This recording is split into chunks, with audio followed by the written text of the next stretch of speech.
Welcome to Horizonte, a show that takes a look at current issues through a Hispanic lens. I'm your host, Catherine Anaya. Arizona State University's Hispanic Research Center has redirected its focus. It had a relaunch last fall to expand beyond arts and culture. The center will now focus on highlighting the nuanced differences among Hispanics in Arizona who hail from 21 different countries. Now, before we talk to the director of the center, let's find out more about what it does. We are here at the Hispanic Research Center looking at a set of 11 lithographs by Chicana and Chicano artists. Each piece was commissioned by the center in the 1990s and early 2000s in an effort to promote and celebrate the fine art of Mexican-American artists in Arizona and around the country. Today we will be focusing our attention on the method each of these artists used to make these artworks, a printmaking process known as lithography.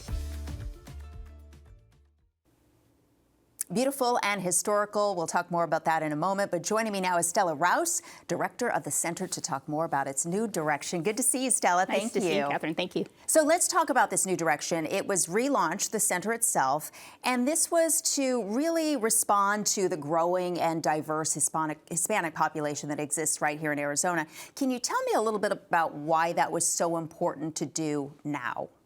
Yes, I think the ASU administration saw the role of the center as being supportive of exactly that, the growing Latino Hispanic population in Arizona, the new, or at the time, newly designation HSI, Hispanic Serving Institution designation of ASU, with a center that's a university level center. It's not in any one department, and so the flexibility that gives the center to be able to collaborate and do different things, I think, was very important to the university, and so the elevating it and expanding what it does was something that was a priority. And the center has been around since 1985. How does the center differ now with this relaunch to what it was back in 1985? Yes, I think early on, certainly the Hispanic Chicano population was a lot smaller at the university, and so perhaps what the focus was at the time to increase student and faculty of Chicano Hispanic descent was really important at the time. That focus grew to be art and culture because the directors at the time had a very humanist approach to the work of Hispanics. And so I think now it's getting back to some of what originally was intended for the center was to be a research-focused center, but broadly defined, not to get away from the culture aspect of it, but to maybe incorporate research into that culture and expand into other areas that are important to understanding the Latino population. So there is this shift now to more research-based for the center. Can you talk to me a little bit about what kind of research you'll be looking at?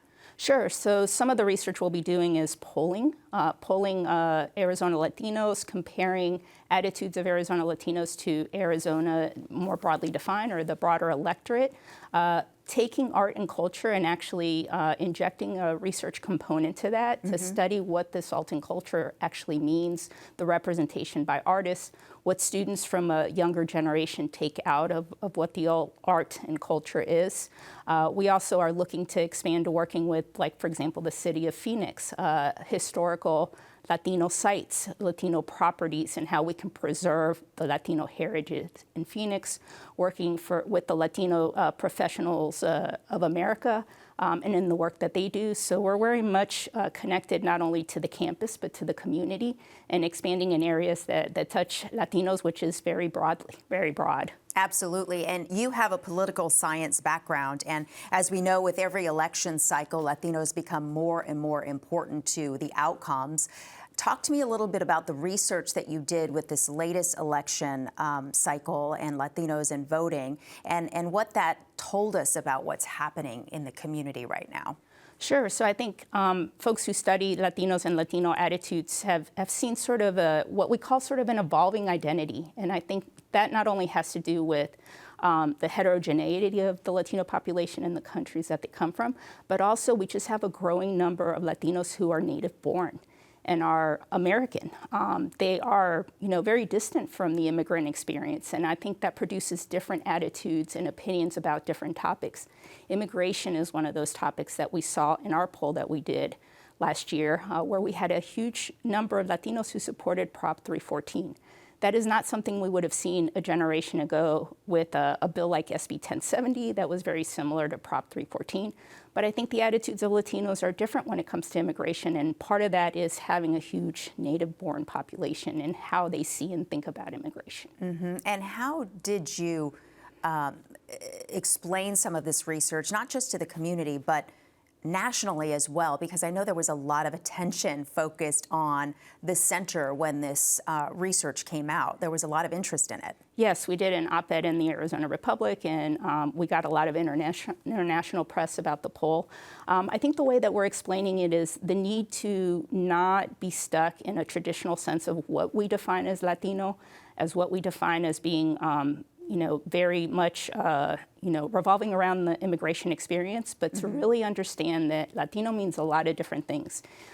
It may mean not being able to speak Spanish and being English only or bilingual. It may mean not really having a sense of what the immigrant experience is like. It may mean having different opinions about the economy and what should happen with the economy. But at the same time, it may also mean that some immigrants who come from countries that have had a lot of political turmoil are conditioned about that in terms of their political beliefs and what the United States should do. So it's just very different and very evolving in the way that we look at it. And so we like to take an approach of saying the Latino identity is evolving, and we need to evolve with it in the way that we approach how we study Latino identity. It's very important, the research that you're doing, but I want to mention again that the Hispanic Research Center is still going to maintain its literature and arts roots that it became known for back in 1985. Can you tell me a little bit about that? Because we saw some of the art that still is maintained in the center. Of course, that's the foundation of the center. The former director that preceded me had a passion for all art and culture and literature, and so we think that's an important component of moving forward.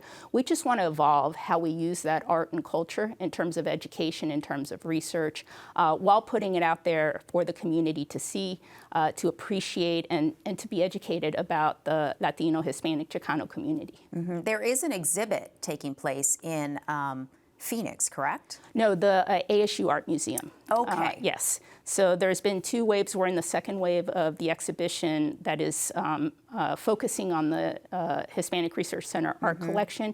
It's there through June. The new wave of that started in January, goes through June, and we had a previous one from August to December. And so it gave us a great opportunity to be able to share the art, a lot of it which was in storage because we don't have the space to really put it out. So we're very grateful to the ASU Art Museum for wanting to do this exhibition that focuses on the Hispanic art and the Hispanic Research Center collection. Well, it's such a great way to involve the community in a lot of the history through the arts. And we mentioned literature because there is some very popular and important literature that's still available through the center online, right? It is. The bilingual press is also part of the history of the center, and we have titles from Chicano authors.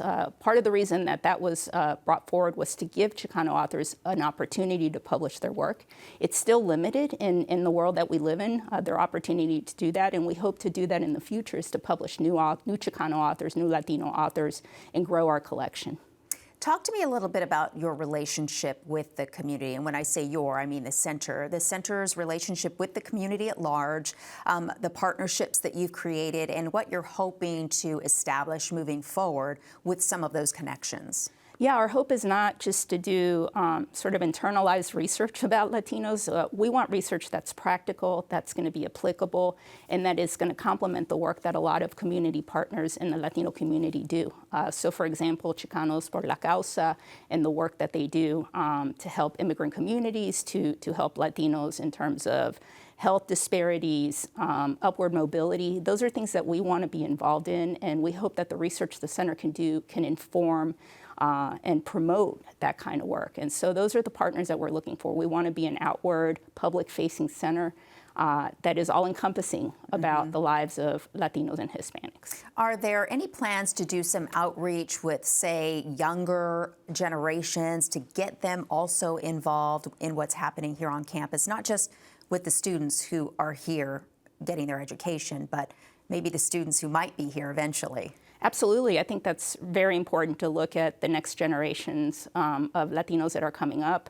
I do work on generations, so I know how important it is to do outreach and to get them involved and engaged. That's really important to mobilize Latino and young Latinos in different ways, not only politics, but social, economic, cultural involvement is really important, and we hope to do that kind of outreach as well. What research are you working on now for the future? I'm currently, personally, or the center? For the center. Oh, okay. Well, we're doing a lot of the work on the Arizona poll, like I mentioned. We hope to institutionalize the poll and be able to do it on a regular basis because I think there's a need out there to understand specifically Arizona Latinos, compare Arizona Latinos to the broader Arizona community and to the national community, which was what was really unique about our poll and our ability to do that. So we want to expand that kind of work. We also want to expand the polling to look at other areas besides politics and policy preferences, in the things that Latinos deal with.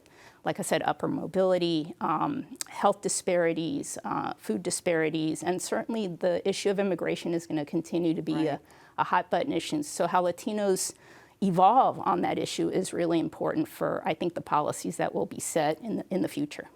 With your connection, with the center's connection to ASU, is there a lot of student involvement in what's happening with the center? So we're hoping to ramp that up in terms of the student involvement. We have some student involvement, we have student workers, but we really want to do things like, for example, last year we had a research poster competition that was just for graduate students. We hope to do things like that for undergraduate students. There's also a plan to perhaps have a reading group that takes advantage of the literature that we have at the center. And so we are thinking of a number of ways that we can involve students further in the work of the center. I want to let people know where they can find information about the center. It's HRC rather, Hispanic Research Center, hrc.asu.edu. And on that website, people can find out more about the history of the center, but also you have some resources on there as well. Absolutely. We update it with everything that we're involved in doing. We also have a page for the bilingual press where you can purchase Chicano books that are our prime titles in our collection and find out how you can support us. We welcome any sort of support, financial or otherwise. We want to be a center that is certainly available to the community and a resource to the community. Well, it is an important center and you're doing great work. So thank you so much for coming on and sharing that with us. We appreciate it. Thank you, Catherine. Okay, good to see you, Stella. Thanks. And that's our show for Horizonte and Arizona PBS. I'm Catherine Anaya. Thanks so much for watching.